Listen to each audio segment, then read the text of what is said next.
E desde então, o que se marcou mais no sentido da história? Porque eu sei que aqui são vários depoimentos que você tem. Você conseguiu reunir 200 depoimentos. Não só de japoneses, como eu disse na abertura, como também de brasileiros que participaram ou participam de alguma forma da influência japonesa. Você conseguiu, dentro desses depoimentos, encontrar japoneses que falaram exatamente, conseguiram passar essa história desses 100 anos? Então, esse sofrimento, porque não foi fácil a chegada deles, muitos enriqueceram, é um povo realmente trabalhador, né? É um povo disciplinado, e a gente tem que aprender muito com eles.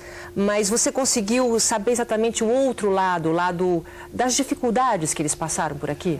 Então, Silvia, é que venderam o Brasil de maneira enganosa para eles, né? Eles chegaram aqui achando que era um paraíso, que iam encontrar comida farta, inclusive na beira da estrada com as frutas, que os lugares de trabalho estavam todos preparados já para começar a plantar, que tinham aonde morar. E eles chegaram e encontraram matas, eles tiveram que desbravar, abrir lugares para plantar, não tinham nem casas para morar. Realmente eles passaram por várias dificuldades.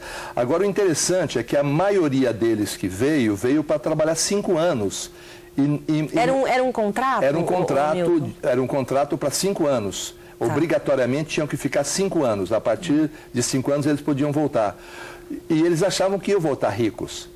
Agora, os depoimentos que eu consegui foram depoimentos de pessoas que contam a história daquela época. Por exemplo, eu tenho 2 ou 3 depoimentos de filhos e netos de imigrantes que chegaram no Caçatumaro.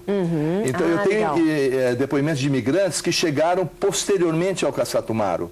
Então eu tenho vários depoimentos de várias fases da imigração japonesa. E todas elas contam histórias dos seus pais, dos seus avós e das dificuldades que eles tiveram para consolidar a comunidade japonesa aqui no Brasil. E qual o depoimento mais marcante dessa época que você pode contar pra gente? Olha, o depoimento do filho do Caçatumaro, do imigrante do Caçatumaro, ele conta a história todinha, a saga do pai dele todinha, desde a chegada do Caçatumaro até hoje, até praticamente a geração dele. Então é uma história, é como se fosse uma história. Agora, eu tenho um depoimento de um senhor que ele conta que ele veio para cá com praticamente 10 anos e ficaram alguns familiares lá, inclusive 2 irmãs, na Manchúria. E houve um bombardeio na Manchúria e, segundo a informação que ele recebeu através de correspondência, é que as 2 irmãs dele estavam mortas. Ele nunca aceitou isso e uma vez sonhando, ele sonhou que as irmãs estavam vivas. E ele resolveu voltar para o Japão, contrariando os filhos, dizia, não, já morreram. Ele falou, não morreram, no meu coração não morreram. Ele voltou para o Japão, ficou procurando em cemitério, em prefeituras, não desistiu. E encontrou as 2 irmãs vivas, já velhinhas, com netos, com filhos, e que foi uma alegria muito grande. Ele trouxe as 2 para conhecer os seus familiares aqui no Brasil.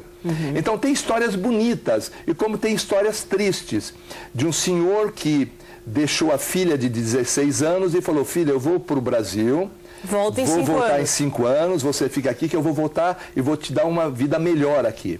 Ele nunca mais voltou ao Japão e a filha nunca veio ao Brasil. Então, eles nunca se viram mais, só através de correspondências. Ele faleceu e aí os filhos dele foram conhecer a irmã no Japão.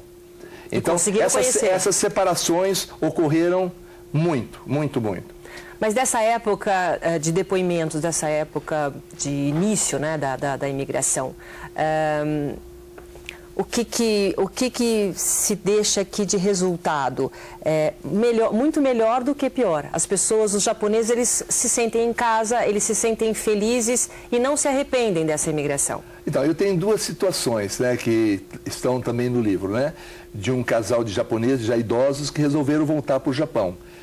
E não depois de um certo tempo, já tinham filhos, já tinham netos. Já tinham constituído família. E aí eles estavam lá no Japão e aí sentiam saudade dos filhos e dos netos. Então eles voltaram para o Brasil. Não adianta eu ficar no Japão se as minhas raízes foram criadas no Brasil. Meus filhos, meus netos, possivelmente meus bisnetos estão lá. Não adianta eu ter o meu país, mas eu não tenho minha família. E eles voltaram para o Brasil. E tem o caso do Ernesto Yoshida também, que é o meu coautor, que ele foi para o Japão, Nisei, E ele achava, eu sou japonês, só que chegou no Japão, ele era tratado como gaijin, que é estrangeiro. Gaijin é estrangeiro. Gaijin é estrangeiro. E aí ele percebeu que lá ele era brasileiro, lá ele teve a consciência de que ele era brasileiro, no caso, e né? que tinha saudades do Brasil. Então ele voltou para o Brasil, não vou dizer a palavra conformado, mas ele voltou para o Brasil tranquilo. Eu sou brasileiro e a minha pátria é o Brasil. Eu amo o Brasil. Então, isso é interessante, essa conscientização. E hoje, quando você fala em japonês, os Niseis ou Yonseis, eles são brasileiros, né? Eles são tão brasileiros como nós. A única diferença é a característica física, né?